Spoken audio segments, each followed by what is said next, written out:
روایتوں میں فرمایا گیا کہ حق تعالیٰ جل شانہ کے لادلے پیغمبر صلی اللہ علیہ وسلم کی یہ لادلی امت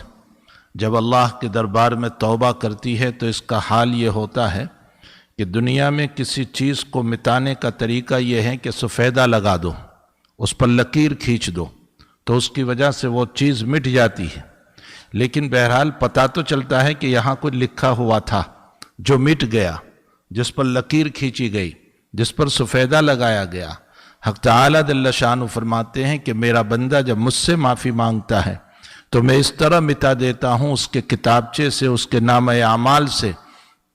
کہ بالکل میں اس کو محو کر دیتا ہوں، ختم کر دیتا ہوں، حتیٰ کہ فرشتوں کو بھی یہ پتہ نہیں چلتا کہ یہاں کچھ لکھا ہوا تھا۔ تو یہ اس امت کے ساتھ احسان ہے، لیکن عجیب و غریب بات یہ ہے کہ اس امت کے ساتھ جتنا احسان ہوا اور اللہ تعالیٰ کے پیغمبر اس امت کو جس مقام پر، جس پوزیشن پر کھڑی کر کے گئے تھے، آج امت اپنے پوزیشن کو کھو بیٹھی، اپنے مقام کو کھو بیٹھی۔ اس امت کا حال تو یہ تھا کہ حضرت عائشہ رضی اللہ تعالیٰ عنہ کے رونے پر اللہ تعالیٰ نے تیمم کا مسئلہ دیا اور پوری امت کے لیے آسان کر دیا۔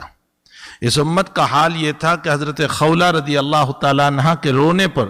زہار کا مسئلہ اللہ نے آسان فرما دیا اور قیامت تک کے لیے طلاق کو منسوخ کر دیا، ختم کر دیا، اور صرف کفارہ دینے پر عورت کو جائز کر دیا۔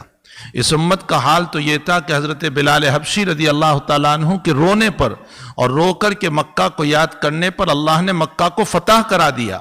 یہ اس امت کا مقام ہے کہ ایک ایک فرد جب رویا ہے تو اللہ نے اس امت کو بنا دیا ہے، لیکن افسوس کہ جو رونے والی امت تھی وہ مذاق اڑانے والی بن گئی، جو اللہ کے سامنے گرگرانے والی تھی وہ تمسخر اور ہنسی کرنے والی بن گئی۔ اتنے حالات، اتنے مصائب، اتنے پریشانیاں، اور اس کے باوجود انسان کا رجوع اللہ نہ ہونا۔ معلوم یہ ہوتا ہے کہ حقیقت میں انسان کی شکل میں حیوان نظر آ رہے ہیں۔ حضرت مولانا احمد علی صاحب سہارنپوری، حضرت مولانا مفسر قرآن لاہور کے اندر فرماتے ہیں کہ میں جب بازار میں گیا تو ایک کوئی ولی اور ایک صاحب کشف بزرگ مجھے ملے، انہوں نے مجھے کہا کہ بھائی انسان کہاں ہے؟ میں نے کہا حضرت یہ سارا مارکیٹ انسانوں سے بھرا ہوا ہے۔ فرمایا نہیں، یہ کوئی انسان نظر نہیں آتے ہیں، یہ تو سارے جو کام کر رہے ہیں وہ حیوانی کام کر رہے ہیں۔ تو حقیقت یہ ہے کہ اس وقت انسانوں کی شکل میں حیوانیت دنیا کے اندر اتنی تلی